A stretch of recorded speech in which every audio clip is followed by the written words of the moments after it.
Éphésiens chapitre 3, verset 14 au verset 19. Je m'en vais commencer à lire le verset 14 à 16. À cause de cela, dit Paul, je fléchis le genou devant le Père duquel tire son nom toute famille dans les cieux et sur la terre, afin qu'il vous donne selon la richesse de sa gloire d'être puissamment fortifié par son esprit dans l'homme intérieur, en sorte que Christ habite dans vos cœurs par la foi. J'aimerais que nous lisions la suite ensemble. On lit tous ensemble, afin que, étant enraciné et fondé dans l'amour, on reprend ensemble. Afin que, étant enraciné et fondé dans l'amour, vous puissiez comprendre avec tous les saints quelle est la largeur, la longueur, la profondeur, la hauteur, et connaître l'amour de Christ qui surpasse toute connaissance. Paul dit, je prie pour vous. Je fléchis les genoux devant le Père, duquel tout tire son nom, toute famille dans les cieux et sur la terre. Et le sujet de sa prière, c'est afin que, étant enraciné et fondé dans l'amour, trouvons nos racines dans l'amour.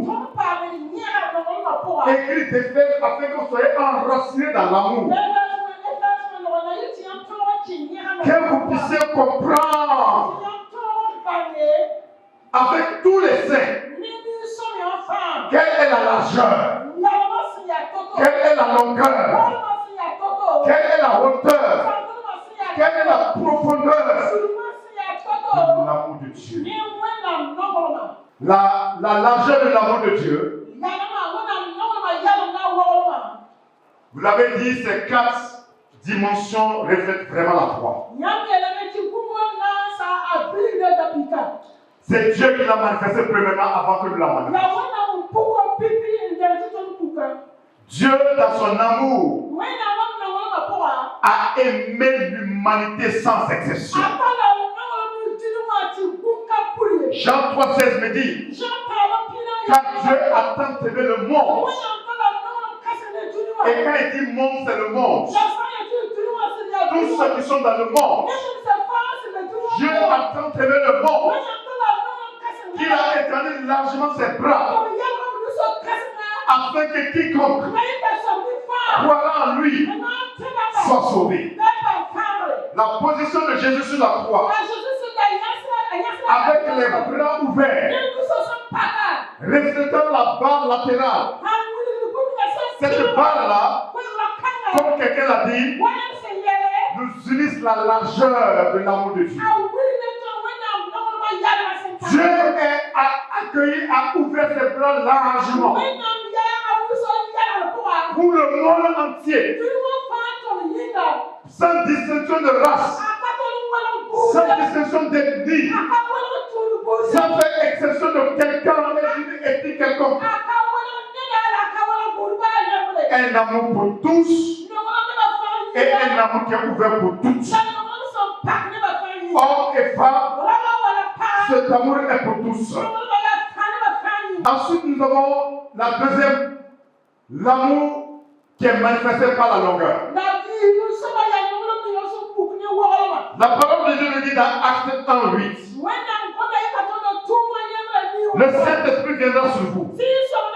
Et alors vous serez mes témoins. Vous serez mes témoins à Jérusalem, en Judée, en Samarie, jusqu'aux extrémités de la terre. La longueur de l'amour de Dieu, c'est que cet amour a commencé depuis Adam. Et s'étend jusqu'à toi aujourd'hui. Et si Jésus t'avait à venir, les générations qui viendront après lui seront au bénéfice de ce même amour. Ce n'est pas des bras ouverts pour les gens de sa génération seulement sur la croix.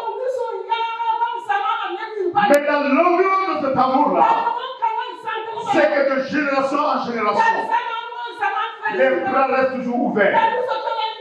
C'est les bras qui sont inclusifs.